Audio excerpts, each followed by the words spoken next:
शिव जी की तीसरी आंख से क्या दिखाई देता है? हम अक्सर सुनते हैं कि भगवान शिव की तीसरी आंख खुलने पर सब कुछ बर्बाद हो जाता है। मगर इस बात में कितनी सच्चाई है? कभी सोचा है कि ऐसा क्यों बोला जाता है कि भगवान शिव की तीसरी आंख खुल गई तो सब तहस-नहस हो जाएगा? हमने भगवान शिव की तीसरी आंखों से जुड़ी बहुत सारी कथाएं भी सुनी हैं, मगर हमने कभी भी यह जानने की कोशिश नहीं की आखिर क्यों भगवान शिव की तीसरी आंख को बहुत ज्यादा महत्व दिया जाता है। कभी आपने सोचा है कि भगवान शिव की तीसर आंख से आखिर क्या दिखाई देता है? तो चलिए आज हम आपको बताएंगे कि भगवान शिव की तीसरी आंख को क्यों विनाशकारी समझा जाता है। इस जानकारी के लिए वीडियो में हमारे साथ अंत तक बने रहिएगा, जिससे कि आपको सही और सटीक जानकारी प्राप्त हो पाए। नमस्कार दोस्तों, राधे राधे। आपके हमारे चैनल ज्ञान शास्त्र में आप सभी का स्वागत है। दो आंखें तो सभी के पास होती हैं, मगर शिव जी के पास अगर तीन आंखें हैं तो कुछ तो विशेष बात होगी। भगवान शिव की तीसरी आंख आपको जीवन का सत्य दिखाती है और जो भ्रम आपने अपने मन में पाल रखा है उसका नाश करती है।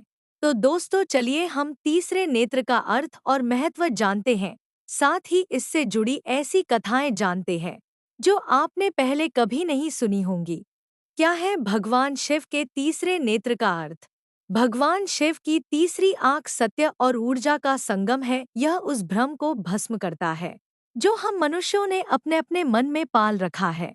शास्त्रों में माना गया है कि भगवान ब्रह्मा सृष्टि के सृष्टिकर्ता है, भगवान विष्णु जगत पिता है और महादेव जगत के पालनहार हैं। भगवान शिव अपनी आंखों से ही जगत के सूक्ष्म से सूक्ष्म प्राणी की रक्षा करते हैं, और अगर वही नेत्र जब बंद होते हैं और तीसरे खुल जाते हैं, सब कुछ विपरीत हो जाता है। भगवान शिव को भोले इसीलिए कहा जाता है कि क्योंकि वह साधना करते हैं और मन की आंखों से सब देखते रहते हैं। मगर शिव जी की तीसरी नेत्र न्याय का प्रतीक है। यह तब ही खुलती है जब शिव जी के भोलेपन का कोई फायदा उठाता है। ऐसे में केवल एक चीज होती है और वो है सर्वनाश। दोस्तों अब जानते हैं कि कैसे हुआ भगवान शिव के तीसरे नेत्रा का प्राकट्य। भगवान शिव के तीसरे के प्राकट्य से जुड़ी दो कथाएं प्रचलित हैं। पहली यह है कि माता पार्वती ने एक बार प्रेम में आकर भगवान शिव की आंखें अपने हाथों से ढक दी। ऐसा करने पर पूरे जगत में अंधेरा छा गया। इसलिए इस अंधेरे को उजाले में बदलने के लिए भगवान शिव ने अपनी तीसरी आंख खोली, जो उनके माथे पर थी। एक दूसरी कथा के अनुसार वासना के देवता कामदेव ने शिव जी की तपस्या को भंग करने के उद्देश्य से एक बाण उनके हृदय पर चलाया।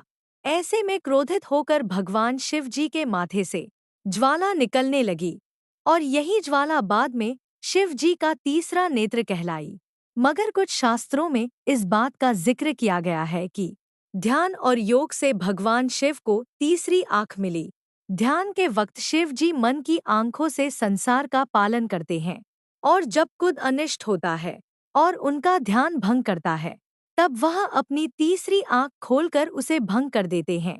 अब प्रश्न यह है कि शिव जी के तीसरे नेत्र क्या देख सकते हैं? भगवान शिव भौतिकता से परे जो सत्य है, शुरुआत के बाद जो अंत है, मन के अंदर जो भ्रम है, वो सब कुछ भगवान शिव अपनी तीसरी आंख से देख सकते हैं। अब प्रश्न है कि शिव जी की तीसरी आंख का क्या नाम है? तो दोस्तों, शिव जी की तीसरी आंख सच्चाई का प्रतीक है। अगर आपने गलत किया है तो आपके साथ गलत ही होगा। ऐसे में भगवान शिव की तीसरी आंख आपको सत्य का ज्ञान देती है, इसलिए इसे ज्ञान चक्षु भी कहा जाता है। तो दोस्तों ये थी जानकारी भगवान शिव की तीसरी आंख के विषय में। दोस्तों जानकारी आपको कैसी लगी हमें कमेंट बॉक्स में लिखकर ज़रूर बताएं। और वीडियो अच्छी लगी है तो वीडियो को लाइक करें, शेयर करें, और अगर चैनल पर पहली बार आए हैं तो सब्सक्राइब करें और बेल आइकन दबाना न भूलें। तो मिलते हैं अगली नई वीडियो के साथ। तब तक के लिए राधे राधे।